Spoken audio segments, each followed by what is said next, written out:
Astro Press coming to you live with lots of notes. So, is everybody doing good today? So, I'm going to talk about and re-emphasize why I've been making a big to-do about your angles. That's right, why I've been saying know your rising sign, know your IC, know your descendant, know your midheaven, and know the planets on your angles. So do not just know the sign energy, be that you're Aries or Taurus or Gemini or whatever, all the way up to Pisces. Know what planets are there. Is the sun there? The moon, Mercury, Venus, Mars, Jupiter, Saturn, Uranus, Neptune, Pluto, Uranus, South Node, Chiron? Know your angles, because these are the energies that will be tapping you on your shoulder, asking you to get acquainted with them this lifetime if you're into knowing your natal chart. Everybody's going to feel the planetary energies, but you feel them even stronger when you have them on your angles in your natal chart. And one of the things is, as I've mentioned many times, you're never stuck in life. If you don't like your chart, if you don't like where you live, maybe you're living on a Saturn line, you don't like it. Maybe you're on a Pluto line, maybe you're on a Mercury line, maybe you're on a Uranus line, maybe you're on a Venus line, you're a Jupiter line, whatever. When you change your location, you can change your life, you can change the energy, or let's say you can work with different energies. That's why, if you notice, when you travel, when you move, because life is constantly in motion. When we're in motion, when we're moving and we're traveling at a small distance or a long distance, have you ever noticed that the energy sometimes just feels so good? Or maybe you don't like the energy. You know, you don't know until you do the traveling or you do the experimenting with your chart to really understand what it means. Today I'm going to be reading charts for both Jocelyn and two people, and Jessica, the J's. It's all about the J's today. That includes me. Okay, so I'm going to be looking at Jocelyn's chart and also Jessica's chart. And I'm going to let you folks know what strong planetary energies you have and ask you, how do you like it? Do you like it? Do you not like it? Were you even aware they were there? You have your whole life to work with this energy. This energy is with you your whole life. Okay? And so should I get started in the readings? I'm thinking, should I jump into that or should I jump into... Yeah, let's do the first reading and then I'm going to talk about some other things. So, Jocelyn, your Los Angeles chart has you as a Taurus rising sign. And as a Taurus rising, you were born with the South Node conjunct that Taurus rising. In your IC angle, which is Cancer, you were born with Mars conjuncting that IC line. In your descendant angle, which is Scorpio, you were born with the North Node, Jupiter, Venus, and Pluto conjuncting that descendant angle. Now, granted, Pluto's kind of in a big orb, 10 degrees. I don't necessarily like working with 10-degree orbs, but that's just me. I like a tighter orb, but if you work with 10-degree orbs, Pluto is hitting your descendant as well. Now, when you go to the midheaven, Jocelyn, you have Uranus and Neptune. So, Jocelyn, how have you been navigating 8 planetary energies on your angles? I'm curious how that has felt. I'm curious if you know you have that. I'm curious how you've been navigating it, because that is a lot of planetary energy to navigate and work with and would be super strong. High expression, it'd be enjoyable. Low expression, it could be challenging. Now, your chart ruler is going to be Venus because you're a Taurus rising and your Venus falls in the descendant angle at 16 degrees. And so that tells me that Venus is really uber a strong planetary energy for you. So I'm not sure what Venus means to you around beauty, love, romance, money, material wealth, sensuality. But you have a very strong Venusian energy. But where Venus goes, so does Jupiter and the North Node.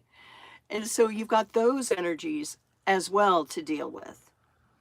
You know, most people do not have 8 planetary energies on angles to work with. I would say your chart is the first one that I've seen so far in the group that I have pulled charts for that has this many planetaries. So the positive side is, wow, you are given a lot to work with.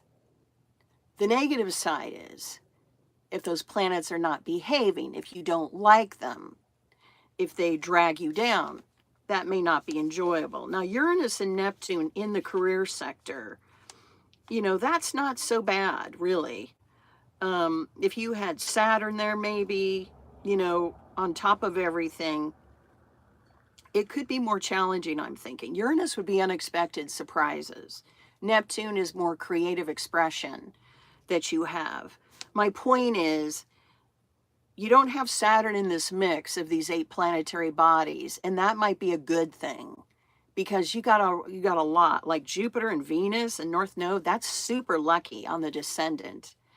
Mars and the IC, that could mean you had fighting at home or competition in the family, or mother or father liked to argue, or mother or father were really good looking or confident, or there was a Mars energy in your family unit on some level.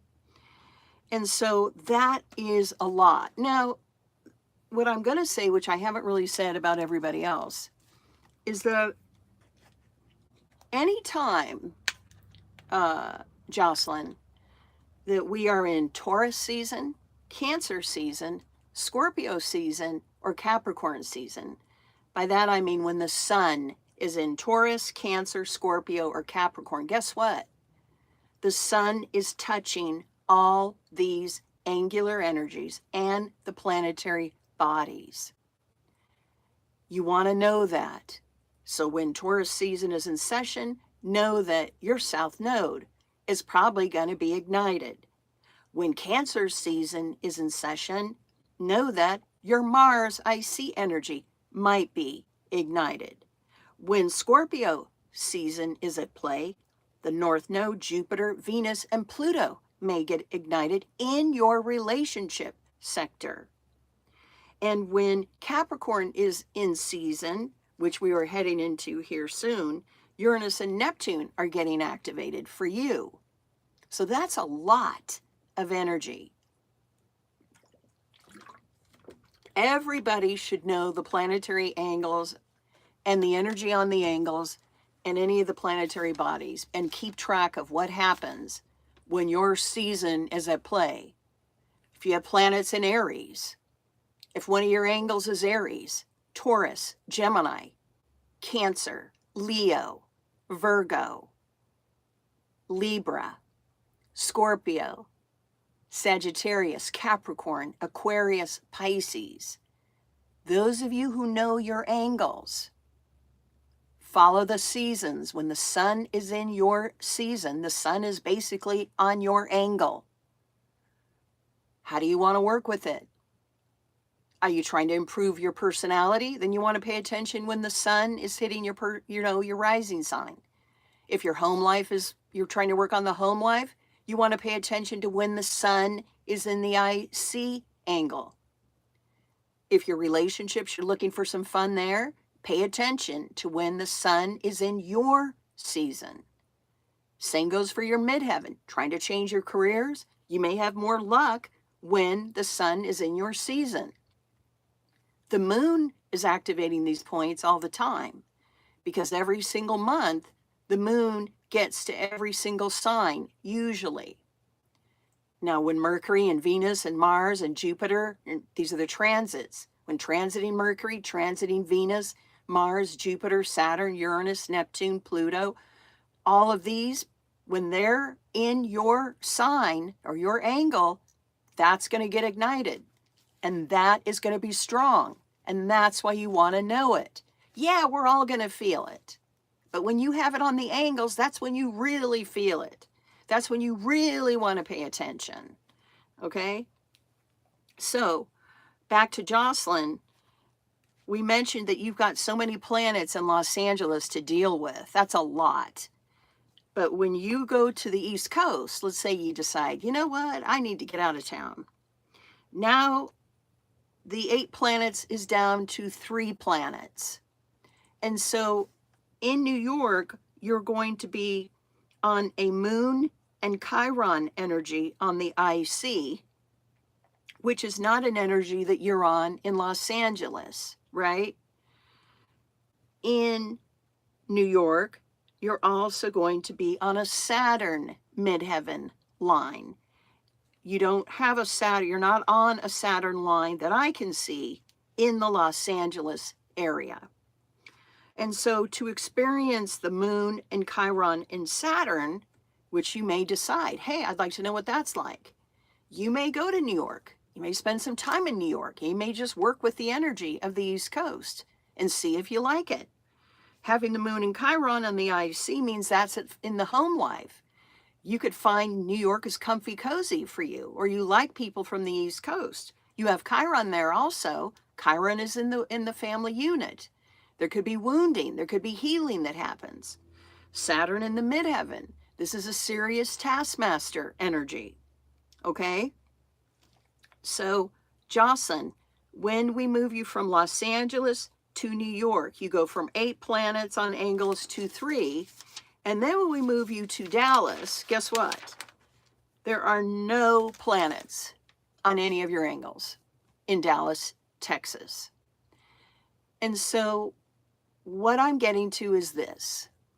If you find these planets, the 8 of them can be overwhelming for you, or you just need a break from processing them, you may find you enjoy going to a place like Dallas when there are none, when you don't have to worry about working with all of them and navigating all this energy.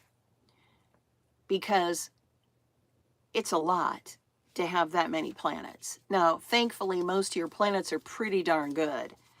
And like I said, if Pluto was a heavier hitter, I would be a little concerned about that. It's a 10-degree orb of Pluto in the Los Angeles chart. Remember what I say to everyone, if you're on a Pluto line, be very careful. Okay, this happens to be in your relationship sector. So Jocelyn, we talked about Los Angeles, we talked about New York, and then we talked about Dallas. Remember, all these planetary energies, anytime the transits are in any of the signs of yours or planets, you're going to feel them. They are there. Okay. Now, Jessica from Chicago. So Jessica from Chicago, I've got lots of notes. You are a Capricorn rising, so that means Saturn is your chart ruler. And as a Capricorn rising sign, you were born with Mercury conjuncting that Capricorn rising, Uranus conjuncting Capricorn rising, and you have 22 degrees of Venus in Sagittarius conjuncting that rising. Now that Venus is more of a wide orb again. It's a 10-degree orb, depending on if you like 10 degrees or not. You've got Mercury and Uranus very strong. That means you could be seen as someone who communicates, who likes to teach, who likes to talk, who likes to write, but also Uranus means you like to be authentic. And that's in the Chicago area. Living on a Mercury line would be probably enjoyable. Uranus would be like a roller coaster. Uranus is good for being an authentic person. Venus would be enjoyable. So I don't know, because we haven't really talked about it. How did you like Chicago? I don't know how you liked it, to know if Venus even you felt there with 10 degrees.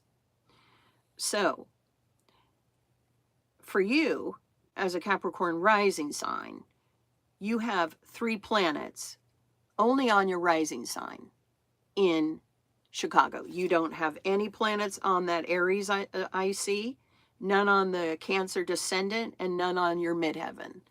Let's just put it to you this way. You have 3 planets on angles, and it's on the rising sign, the personality angle. Now, when we move you to Miami, you now have more planets. You have 5 planets you're working with there in Miami. You have Capricorn rising, but you've got Neptune, Saturn, and the North Node that you are working with. On the IC, there's nothing there. And on the descendant, now you have Chiron in your South Node. So you went from 3 planets in Chicago to now 5 in Miami. And it's Neptune, it's Saturn, the North Node, Chiron, and South Node. Neptune, Saturn, Chiron, and are they enjoyable? I wouldn't say they're the most enjoyable. You can make the most of them for sure. But the North Node would be good. It's all about luck and your karmic future and the direction you're supposed to be heading in. Neptune can be very deceptive. It's great for artistic expression. If you want to be seen as an artist, Miami is your place. If you want to be seen as a taskmaster, having Saturn conjuncting your rising sign in Miami is a good spot for you.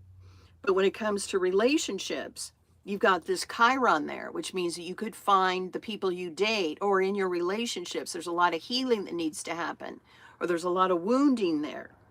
As well as a South Node could mean it's karmic, or there's a lot of release there. There's a lot of familiarity with you, with your partners. Could be a past life thing for you in Miami. Now, like I mentioned with Jocelyn's chart, anytime that we are in Capricorn season, Aries season, Libra season, Cancer season, you're going to feel this pinging on your angles, okay? Because you have a Capricorn rising.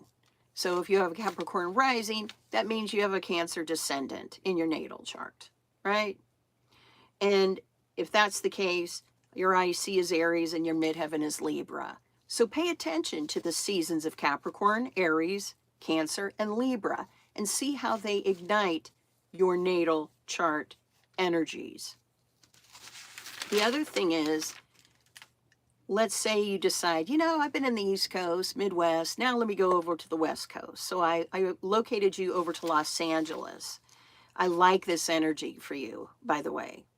You now have 2 planets on angles.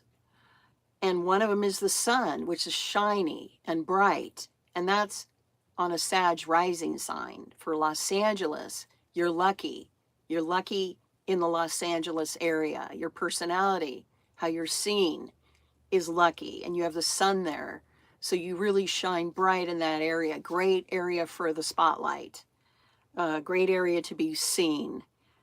There's nothing on the IC in Los Angeles. On the descendant, you have Mars, which means you could find, you have a lot of partners interested in you, that you have a sexual attraction to you that others find exciting. In the midheaven energy, you don't have any planets there. So what I'm getting to summarize your reading, Jessica, is in your natal chart, you have 3 strong planetary influences: Mercury, Uranus, and Venus.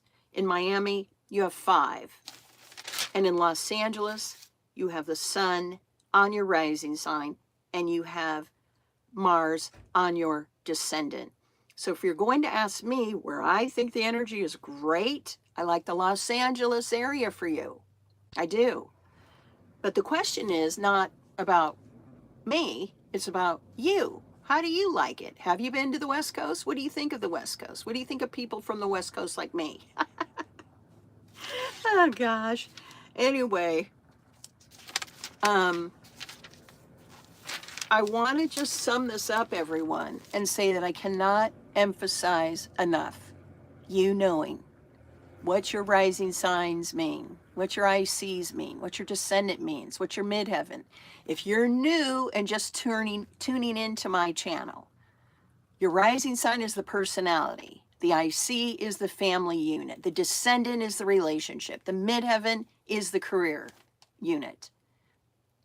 Tesla said the keys to the universe are in number 3, 6, and 9. And if you overlay a clock over your chart, these angles all are the 3, 6, and 9s. This is life navigation tools that you are learning. Your personality, your rising sign, your home and your family, the IC, the relationship energy, descendant, the midheaven energy, career. You know, sometimes just reading and understanding our angles helps our life make so much more sense than what goes on out in the world. Sometimes all you need to know is what your descendant energy is to understand, oh, now I see why I behave a certain way in my relationships, or why I like Libra partnerships, or why I like Aries partnerships. I get it now. Or now I get why my home life was such a bitch, why it was such a shit show, why it was so challenging for me. I see it. I see it here from just knowing my angles in astrology. Astrology is one of the most important, valuable self-awareness tools that you can work with. And if you're not a self-aware human, I don't care how talented you are. I don't care how beautiful you are. I don't care how many degrees you have or don't have. If you don't even know who you are and why you do the things you do, and if you can't own your energy and own your behaviors, the world is cruel out there. So the sooner you get on board with the self-awareness journey, the easier life will be. Because when you're self-aware, you go, oh, wow, now I get it. Oh, wow, I really was great at that. Or, wow, I really was a jerk. I need to apologize to someone. The world has enough self-aware people in it. Look around you when you go to the store. Look at the people you're dealing with. Most people are struggling with self-awareness. They're struggling with knowing who they are, why they're here, what they're doing, what's their direction.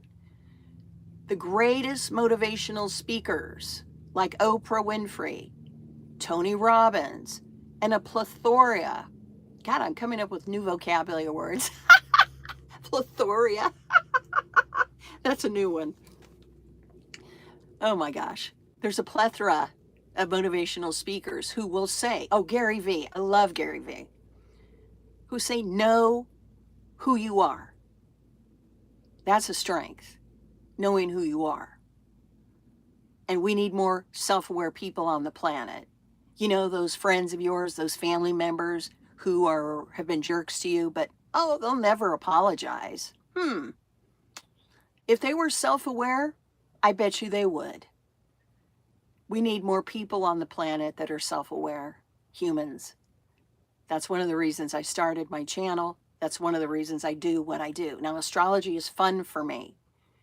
It has taught me so much about my own journey. And it has been an empowering tool for me. And I hope you find it empowering for you. They don't teach this in school. They don't teach self-awareness in school. So the sooner you get on the self-awareness train, the better, and I think the more successful you will be as a human on the planet. I'm gonna end there. Everyone, have a blessed day. I love you all. And thank you for subscribing, liking, and tapping the notification bell. Bye for now.